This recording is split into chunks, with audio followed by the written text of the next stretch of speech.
अगर भारतीय जनता पार्टी की कुवत अकेले सत्ता में आने की होती तो वो उपेंद्र कुशवाहा, जीतन राम मांझी, नीतीश कुमार, चिराग पासवान से समझौता क्यों करते हैं? सबसे पहले बात समझिए, बैसाखी की ज़रूरत उसको पड़ती है जो अपने पैरों पर खड़ा नहीं हो सकता। ये तो वही है कि गाल वाली जीत गया, माल वाली हार गया। बिहार भारतीय जनता पार्टी को वोट क्यों करेगा? क्या प्रधानमंत्री के मखाना खा लेने से, मखाना शब्द का नाम ले लेने से, लिट्टी चोखा खा लेने से, वो निर्मला सीतारमण के मधुबनी पेंटिंग साड़ी पहन लेने से बिहार वोट उसको करेगा जो बिहार को स्पेशल राज्य का दर्जा देगा? बात करें, बिहार के लिए सोच रहा है भारतीय जनता पार्टी, बिहार के लिए काम काज कर रही है भारतीय जनता पार्टी, बिहार का विकास करिए भारतीय जनता पार्टी, वोट किसको करिए? चोर को। कितने साल से है सरकार में भाजपा? मैं पूछ रहा हूँ, बता दो। पत्रकार हो कि भाजपा के महान हो, बताओ ना। अरे आज 20 साल लगभग शासन सत्ता में होने के बावजूद जिस मखाने की बात प्रधानमंत्री करते हैं, शायद प्रधानमंत्री को नहीं मालूम कि किस बांस का तजिया बनता है, किस बांस का लाठी बनता है। अगर प्रधानमंत्री को पता होता कि मखाना का उत्पादन कौन लोग करते हैं, वो मछुआरा समुदाय के लोग, निषाद समाज के लोग जो मखाने की खेती करते हैं, मछली पालन का काम करते हैं। प्रधानमंत्री जी बताइए, जब बाढ़ की विभीषिका आती है तो वह मखाने की खेती को बर्बाद कर देती है। तो जो मखाना उत्पादक हैं उनके लिए आपके पास कोई विजन है? नहीं, विजन के नाम पर कुछ भी नहीं है, और विजन के नाम पर कुछ है तो सिर्फ और सिर्फ टेलीविजन है जो कैमरा पर आते हैं। बिहार में सरकार बनने जा रही, मतलब ताल ठोक रहे पूरा। देखिए, सम्राट चौधरी, अरे भाई, सम्राट चौधरी तो कह रहा था ना कि लालू जी के बारे में कहिए, तेजस्वी जी के बारे में न कहिए, फट के आता है। और वही सम्राट चौधरी है जिसको भाजपा अयोग्य कहता था जब शकुनी चौधरी जी आरजेडी में थे। जब सम्राट चौधरी तो मुरट्ठे नहीं खोलना चाहता था, वो सम्राट चौधरी क्यों नहीं बोलता है? आज सम्राट चौधरी जिस कुशवाहा समाज से आते हैं, ये इतने बेशर्म लोग हैं, निर्लज्ज लोग हैं। जब स्नेहा कुशवाहा के साथ हाथरस जैसा कांड होता है, सम्राट चौधरी ट्वीट तक नहीं करते, कभी उनके परिजनों से मिलने तक नहीं जाते। आखिर स्नेहा कुशवाहा के साथ उनके जो लोग माने जिनकी आइडियोलॉजी को मानते हैं, बनारस में हुआ। बनारस प्रधानमंत्री का संसदीय क्षेत्र है। आपने सुना था प्रधानमंत्री से कि स्नेहा कुशवाहा के बारे में कुछ बोला हो? सम्राट चौधरी ने बोला हो, उपेंद्र कुशवाहा ने बोला हो? तब वोट कौन देगा भैया? 150 पार हो रहा है बिहार में। अरे भैया, कौन कह रहा है 150 पार हो रहा? आप में अपने में ज्योतिषाचार्य हैं। बिहार की जनता भारतीय जनता पार्टी से सवाल पूछ रही है कि जो प्रधानमंत्री मोदी जी कहते थे कि हम जब चीनी मिलों को चालू करेंगे, जो बिहार गुलाम भारत के समय 40% चीनी उत्पादन करता था, अकेला बिहार 33 चीनी मिलें थी।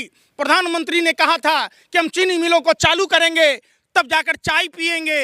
प्रधानमंत्री जिस दिन बिहार जाएंगे, बिहार की जनता फीकी चाय पिलाएगी, उनको बंद औद्योगिक इकाइयों के पुनर्गठन का वो याद दिलाया जाएगा कि अशोक पेपर मिल का क्या हुआ, क्या हुआ तमाम चीनी मिलों का जो कभी बिहार लहरी रहा है। देखिए, दिल्ली भी जीत गए हैं, दिल्ली भी, हरियाणा भी, मध्य प्रदेश, अच्छा, राजस्थान भी, बिहार है ना बाकी है। आ जाए यार, क्या भूलते हो यार। हरियाणा की अलग भौगोलिक दशा है, बिहार की अलग है। बिहार की समस्या है 24 नदियों। अरे सुन नहीं रहा, सुनना नहीं चाहते जंगल राज फिर से वापस न आए। अच्छा, बिहार में जंगल राज है? कब था जंगल राज? अरे कब था? अरे लालू यादव यार, ऐसे सुन नहीं रहे यार। ये आप जैसे अनपढ़ जाहिल पत्रकारों की औकात हमने महाकुंभ में देखी है। हम तो पहले समझते थे कि फटा टूटा दलाल गोदी मीडिया का पत्रकार है। हमको ही नहीं मालूम था कि खाने के नाश्ता के डब्बा के लिए मारामारी करने वाला पत्रकार कभी सच बोल सकता है क्या? अपना शकल कैसा है? खुद ही सुअर है जो हिंदुओं के नाम पर खा रहा है। दूसरा कैसे सुअर हो जाएगा? कौन विरोध करेगा? सुनो, जहां हिंदुओं के ऊपर आफत विपदा आएगी, सच्चा सनातनी होने के नाते, चूंकि हम हिंदू विश्व के कल्याण की बात कहते हैं, मानव कल्याण की बात कहते हैं, सर्वजन हिताय सर्वजन सुखाय की बात कहते हैं, विश्व वसुधैव कुटुंबकम की बात करते हैं, उसमें जो नफरत की बात करेगा वो सुअर है। वो गंदी नाली का कीड़ा है जो अपने ही समाज के लोगों को 84 लाख योनियों से आपस में नफरत करता है, जो उस पर हिंसक बातें करता है। चूंकि हमारा सनातन 84 लाख योनियों के भरण पोषण की बात कहता है। यार सुन ही नहीं रहे, सुन ही नहीं रहे। सुने, अरे वे शर्मो सत्ता के दलालों, अरे सुनो, अगर मंदिर का पुजारी मंदिर छोड़कर महाकुंभ चला जाता तो वहां भगवान को भोग कौन लगा रहा होता? धर्म की रक्षा कैसे होती? अगर डॉक्टर, सुनो, अरे बेसन पूरे सुन नहीं रहे। अरे यार सुन नहीं रहा ना, सुन तो लो पहले। अरे तुम तो पत्रकारिता छोड़ के वहीं थे क्या? बेशर्मो, कोई डॉक्टर है अस्पताल छोड़ के वहीं पहुंच जाता क्या? डॉक्टर का धर्म था मरीजों की सेवा करना, नर्सों का धर्म था, किसानों का धर्म था खेती करना। अगर किसान खेती छोड़कर महाकुंभ में ही जाके बैठ जाता तो ये जो जगत के पालनहार अन्नदाता, अरे सुनो, इतने देर में अर्थव्यवस्था पर बात तुमसे नहीं हुई, चाइना पर बात नहीं हुई कि 628 गांव कैसे बसा लिया। क्या चाहते हो, एजेंडा चला रहे हो? अरे पीएमओ से लिफाफा मिलता है। अरे बेशर्मो, कभी बात किए हमारे देश के किसान? अरे सुनो, 100 दिन होने को है डल्लेवाल जी को अनशन पर बैठे हैं, कभी उसके बारे में तुम पत्रकारों ने एक शब्द नहीं बोला। सरकारी फेविकॉल तुम्हारे गले में बसा है। दलाली कब तक कीजिए? सुनो दलालों, सत्ता के दलालों भरवो, सुनो, ये दलाली तुम पत्रकारों का काम है। एक नाश्ता के पैकेट के लिए मारामारी करने वाले 2 कौड़ी के लुच्चे लफंगे पत्रकारों, तुमने देश का बेड़ा गर्क किया हुआ है। सवाल पूछो कि रुपया डॉलर के बराबर क्यों नहीं हुआ, 2 करोड़ युवाओं को रोजगार क्यों नहीं मिल रहा, शिक्षा के बजट में कटौती कैसे हुई, रक्षा के बजट में कटौती कैसे हुई, चाइना ने 628 गाँव कैसे बसा लिए, चाइना ने ब्रह्मपुत्र बांध पर कैसे सड़कें बनाई 68 किलोमीटर। अरे सुनो ना यार, सुन ही नहीं रहे ना। अरे सुनो, एपीजे अब्दुल कलाम भी मुसलमान थे। मैं क्या कह रहा हूँ, सुनो। अरे यार सुन ही नहीं रहा ना। सुनो, देश की आजादी में मुसलमानों ने भी कुर्बानी दी, हिंदुओं ने भी दी। सब कुछ दिख रहा, महाकुंभ भव्य तरीके से संपन्न हुआ, वो नहीं दिख रहा आपको? यार तो ये कौन लोग थे जो भगदड़ में मरे? उनको अंतिम संस्कार भी नहीं हुआ। कम से कम हिंदू रीति रिवाज से जो 16 संस्कार हिंदू धर्म का है, अंतिम संस्कार वो तो करवा देते। यार सुन तो लो, फिर वही बेवकूफ़ी है। सब हुआ, गाल बजाते हो, पैसा खाते हो, दलाली करते हो, मुजरा गाते हो। तुम्हारी औकात नाश्ता खाने की नहीं है, उसके लिए मारपीट कर रहे थे। तुम सच्ची खबर दिखा सकते हो? अरे तुम पत्रकारों का तो इतना स्तर गिर गया कि गोबर को च्यवनप्राश समझ के खा लेते हो। बात करते हो, पत्रकारिता करने चले हो, लोकतंत्र के चौथे स्तंभ कहे जाते हो। शर्म ही नहीं है, दांत फाड़ के हंस देते हो। यार मैं क्या कह रहा हूँ, हमारे यहाँ कहावत है, मर जाइए हैं जी तो कौन खाइएगी। जो जिनकी गोदे सुनी हुई, जिनकी मांग सुनी हुई, जिनकी कोख सुनी हुई, जिनके सर से माँ बाप का साया चला गया, आप जाकर वहाँ पूछो ना। मोदी जी तो माफी मांगे ना। यार माफी मांग ले, मोदी जी तो किस किस से माफी मांगेंगे? अरे सुनो, मोदी जी जसोदाबेन से माफी मांगेंगे कि मोदी जी छात्रों से माफी मांगेंगे? आपने कसम खा लिया, महाकुंभ की तारीफ नहीं करी। मैं क्या कह रहा हूँ, सुन नहीं रहे। अरे सुन ही नहीं रहा। अरे जब तुम्हारा जन्म क्या, तुम पत्रकारों के बाप दादा भी जन्म नहीं लिया, तब से कुंभ चल रहा है, और फिर वही बात घिस पिट के आते हो। देश की समस्या तुम्हें समझ में नहीं आती। चाइना ने कैसे गांव बसाए, कैसे 2 नए प्रांत बनाए, चाइना ने हमारा जमीन।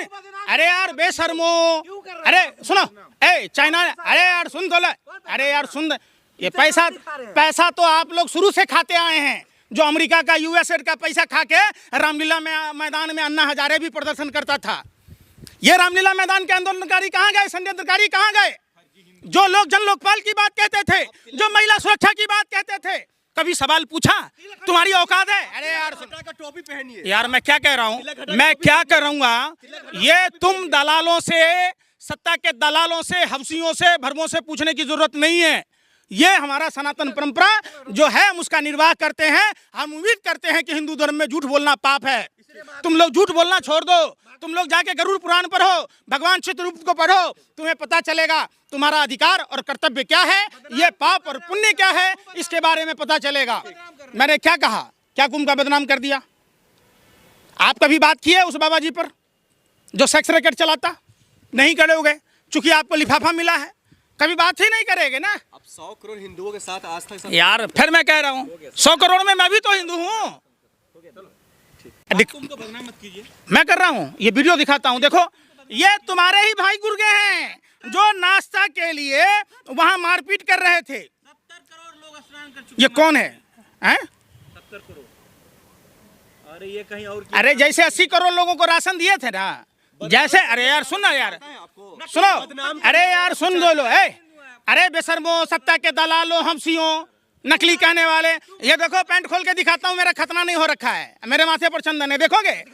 फिर वही बात, सुन लो पहले बात। अरे यार, अरे दलालों, सत्ता के हवसियों, देश में सरकारी कर्मचारी कितने हैं? अरे देश में सरकारी कर्मचारी कितने हैं? फिर मैं कह रहा हूँ, शर्म भी नहीं।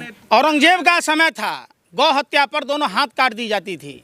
नरेंद्र मोदी के समय में गाय को राष्ट्रीय पशु का घोषणा नहीं हुआ। ये औरंगजेब से भी गया गुजरा प्रधानमंत्री है, जिसके शासनकाल में बीफ एक्सपर्ट में भारत नंबर 1 हो गया, जो बीफ कंपनियों से चंदा खाता है, जो गंगा जल पर जीएसटी लगाने की कोशिश करता है, जो महाकुंभ के नाम पर जो भगदड़ हुआ नई दिल्ली में, हिंदुओं को अंतिम संस्कार तक नहीं होने देता है, आप उसको हिंदू का सर्टिफिकेट देंगे? देश में कितने सरकारी कर्मचारी हैं, राज्य में कितने सरकारी कर्मचारी हैं, कितने बच्चे 5 साल से के छोटे हैं, कितने मुसलमान हैं, जोड़ लो, उतनी देश की जनसंख्या नहीं है। अपने मियाँ मिट्ठू महाकुंभ में आपका यार सुन तो नहीं रहे। अरे मैं सुनो, अभी कहा ना कि जिसकी जैसी यार वही देख रहे हैं, किसी को सुअर नजर आता है, किसी को अभी लाश आप हाँ बस बस सही बात। चोर कहता है, सुनो, चोर कहता है क्या मैं चोर हूं? सुअर कहता है कि सुअर की बात। अब जो नमामि गंगे प्रोजेक्ट के तहत जिस माँ गंगे के मुख में मल और मूत्र बहाया जाता हो, शर्म नहीं आती? शर्म नहीं आती?